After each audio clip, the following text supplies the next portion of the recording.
Look, I'm not one to be huge on the whole idea of, jumping into a video and saying, hey guys, what the fuck's going on? What are you doing? Because I'm not here to ask. I can't see you. But what I can say is that this is HamHub. Welcome. Now, when it comes to this channel, I know that there's not a lot of content. There's just one video that I'm putting out right now. In regards to what it'll be in the future, it's definitely going to be more of a review based and retrospective kind of deal, because there's a lot of things that I need to take a look at and discuss. That doesn't just mean that that's the only thing that's going to be put out from this, but primarily that's what I'm going to be doing. I want to make my way around, review some of the games of the past that I've definitely enjoyed, and then on top of that, review some of the games that weren't so good, or games that I know, slightly more divisive opinions on, because there's a lot of games that people have that, have the very popular nostalgia glasses look on them, the rose-tinted glasses thing, where you look at something and you say, this is really good because I liked it when I was younger, when you don't realize that the game's absolute trash. Now, I'm not saying every game that I list like that's going to be complete trash. Like Final Fantasy VII is one of everybody's favorite games of all time. I myself, I can't get behind it. I never really liked it. But that's the kind of thing that I'm going to talk about. I'm going to record footage of me playing through it, so everybody can see, I can discuss more as to why I wasn't too huge on that game, because I personally just didn't enjoy it. But I don't want to be the talking head that goes, okay, well, this game was bad because I said so. I want to give you valid reasons. Honestly, I don't think it's the worst game of all time. But at the same time, I can also understand that the game doesn't hold up today, and it doesn't have that legendary status. I'm definitely going to be picking up Final Fantasy VII again when it comes out for the PlayStation 4, because I'm primarily a console gamer. I'm working my way towards doing the whole PC thing, but that's very gradual, very expensive, as we all know. The first thing I'm going to be doing is getting an Elgato capture card for the TV so I can get some PS4 footage, because that's my just preferred avenue of doing things, you can see. But retrospectives in the future that I'm thinking about hitting up, I definitely want to take a look at some of the older Metroid games, because I just recently got really into the idea of actually touching on those games, and that'll be really soon.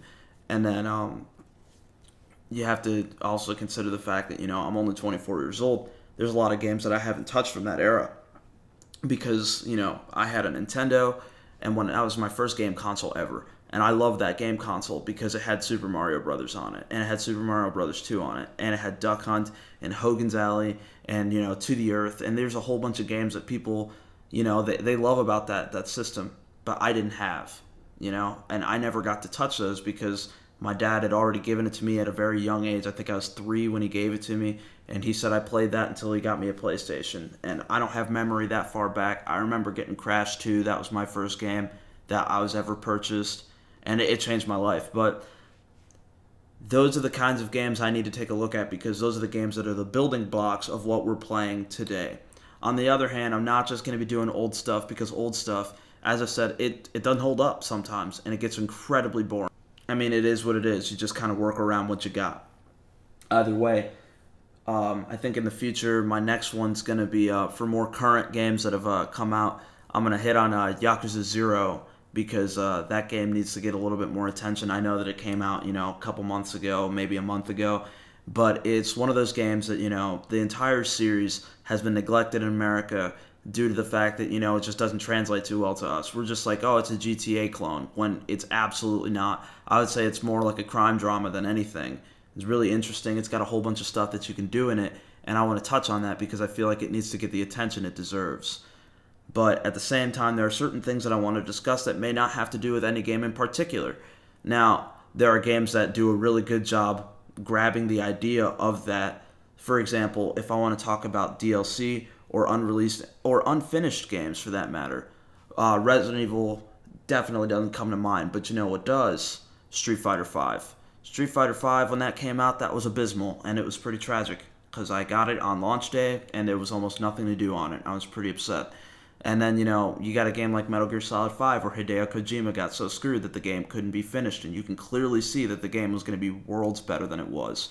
But, I mean, that's just the way that it is. These are the kinds of things that I want to discuss. And I also want to touch a lot on the fact that, there's a reason we play games. Everybody plays games for a reason. Some people do it to get the escape. I never really understood that weird way of expressing it, it escapes my regular life, I don't feel like my regular life is any further away from me. I just feel like it's something to do that fills my time that I've really enjoyed doing for the past few years. And if it's a really good single player game, because I'm really privy to those, I can really get into the story. I mean, I get pretty immersed in like the Final Fantasy universe because they have some of the most convoluted plots I've ever seen in any games.